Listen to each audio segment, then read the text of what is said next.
سبحانك اللهم بحمدك ونشهد أن لا إله إلا أنت ونستغفرك ونتوب إليك.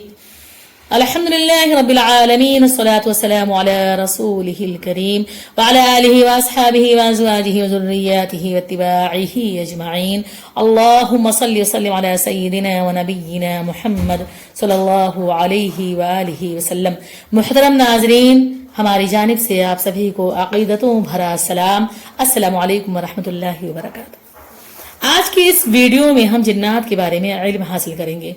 آئیے جانتے ہیں کہ جنات کون ہیں، اللہ تبارک تعالیٰ نے ان کو کس چیز سے پیدا فرمایا، کیا جنات پر ایمان یقین ضروری ہے، کیا جنات کا منکر دائرہ اسلام سے خارج ہے، قرآن و حدیث سے ہمیں اس کے بارے میں کیا بات معلوم ہوتی ہے. آج کی اس ویڈیو میں ہم اسی کے بارے میں مکمل جانکاری حاصل کریں گے.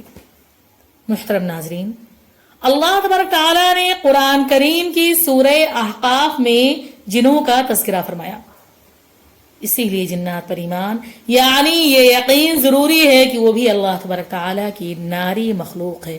اللہ تبارک تعالیٰ نے جنوں کو، شیطانوں کو آگ سے پیدا فرمایا، اللہ نے فرشتے نور سے بنائے، اللہ نے انسانوں کو مٹی سے پیدا فرمایا. اللہ تبارک تعالیٰ نے جب آدم علیہ السلام کو بنایا، پھر اللہ نے فرشتوں سے، شیطانوں سے، جنوں سے کہا کہ آپ آدم علیہ السلام کو سجدہ کریں. سبھی نے سجدہ کیا، لیکن شیطان نے، ابلیس نے انکار کر دیا، اسی لیے وہ ملعون ٹھہرا. جنات اللہ تبارک تعالیٰ کی ناری مخلوق ہیں، وہ آگ سے پیدا کیے گئے ہیں.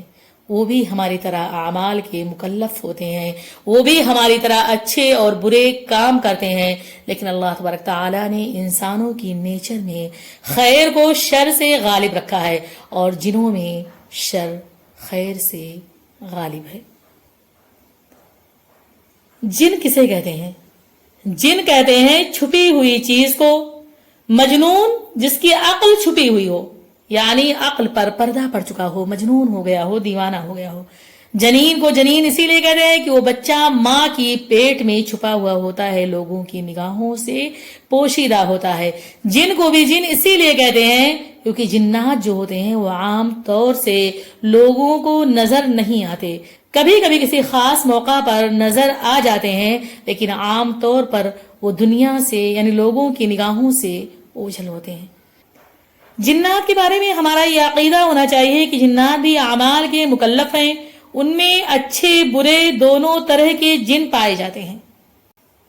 جنوں میں اچھے جن بھی ہوتے ہیں، برے جن بھی ہوتے ہیں. کچھ جنات اچھے ہوتے ہیں، نیک ہوتے ہیں، کیونکہ جنات تعلیم انسانوں سے لیتے ہیں.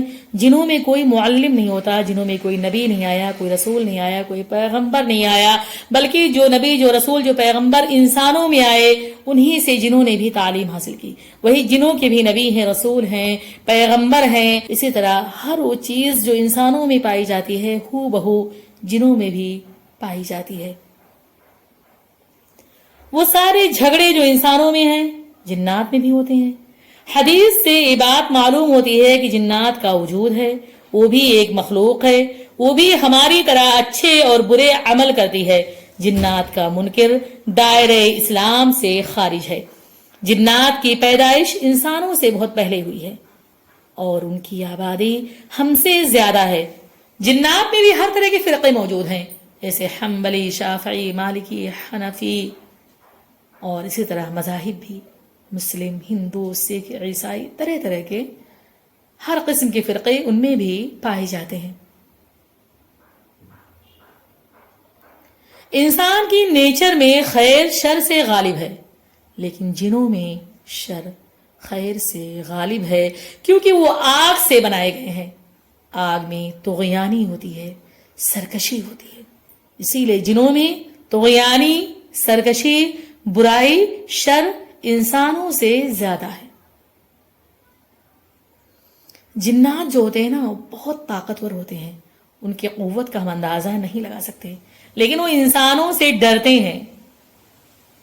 انسان کو جنات سے نہیں ڈرنا چاہیے، بلکہ جو جن ہوتے ہیں نا وہ انسانوں سے ڈرتے ہیں، کیونکہ اللہ تبارک تعالیٰ نے جو دماغ انسان کو نصیب فرمایا ہے وہ جنوں کے پاس نہیں. انسان اشرف المخلوقات ہے.